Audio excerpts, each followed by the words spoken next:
Seems like a lot of people have problems weaving one ahead anymore, so I'm just going to show you how I do it and see if that might help you some. First thing I'm going to do is I'm going to pull my string through here now. I only had enough to actually reach my tensioner.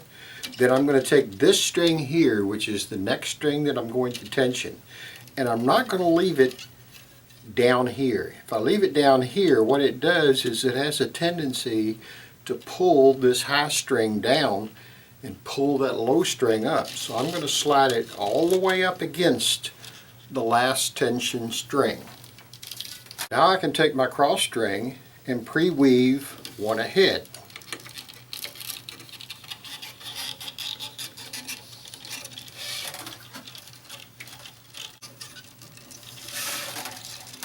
I'm going to pull through almost all the string. I'm only going to leave enough to reach my tensioner, and I'm going to leave that one string right there.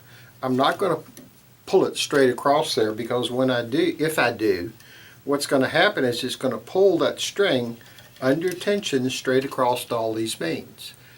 What I want it to do as tension builds up in this string is I want it to slide. Okay? And when it gets just about in position, I'm going to help straighten it up just a little bit.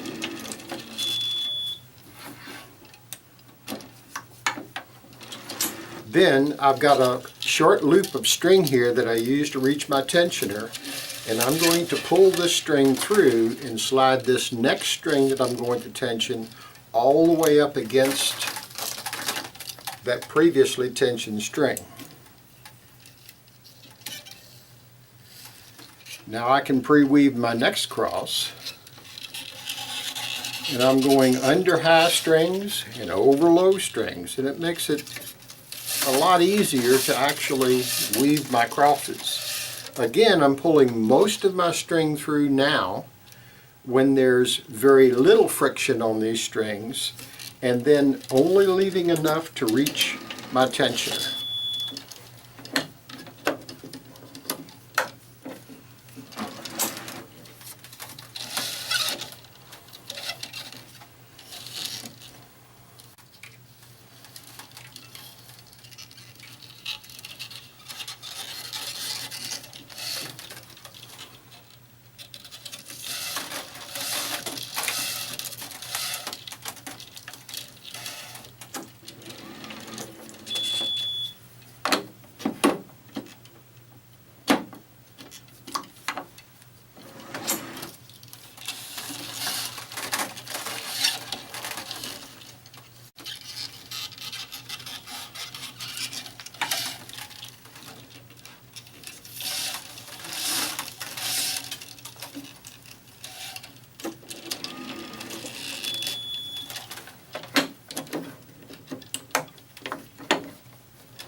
Now I'm getting to the point where I can't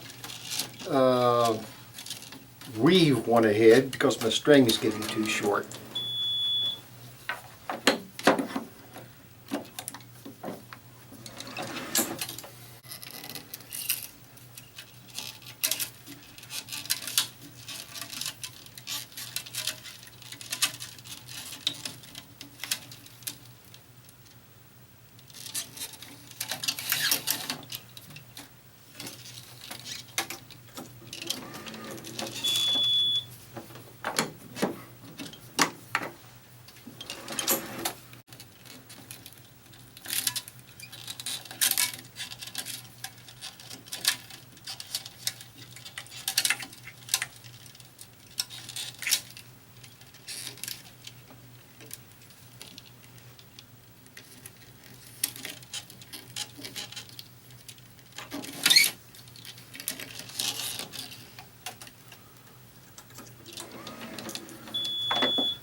Now I got a small problem. I've got enough string for this bottom cross, but I don't have enough string to reach my tensioner. But I'm going to go on and weave this in anyway.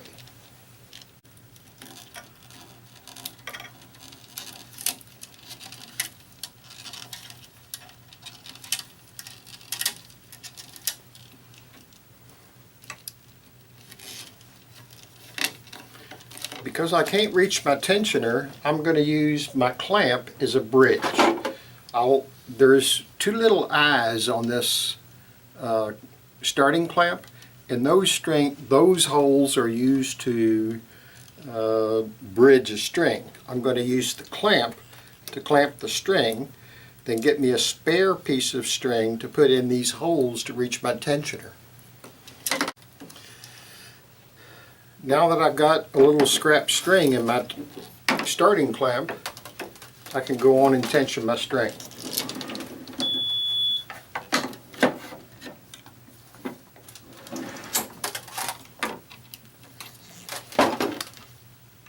I can tie this off and then go up to my top string. I'm going to use a starting clamp now to tighten this up, but I want to be sure not to pull this tail back down through that loop. So I'm just going to grip the string, and also be careful, don't use the frame as a pivot to use the clamp as a lever. You might scratch the frame. So just pull up on it and be careful you don't break the string, then tighten up that tail. Once you got that, you can remove your clamps. Then I'm going to go back up to the top and remove this starting clamp. I'm going to tie it off, and this location is a little bit tight too. What I'm going to do is I'm going to tie the string up here above this cross string, and I can do that because the main string is above the cross string. So I'm going to tie my knot up here.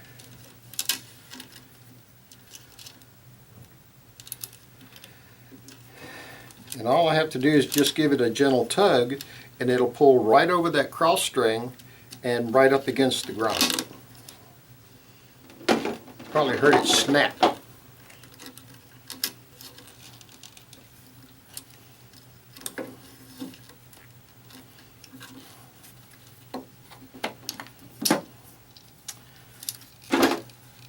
Now I can trim my tails up, and what I like to do is I used to come down like this on the string, but I like to get a little closer to the knot. So what I'm going to do is I'm going to hold my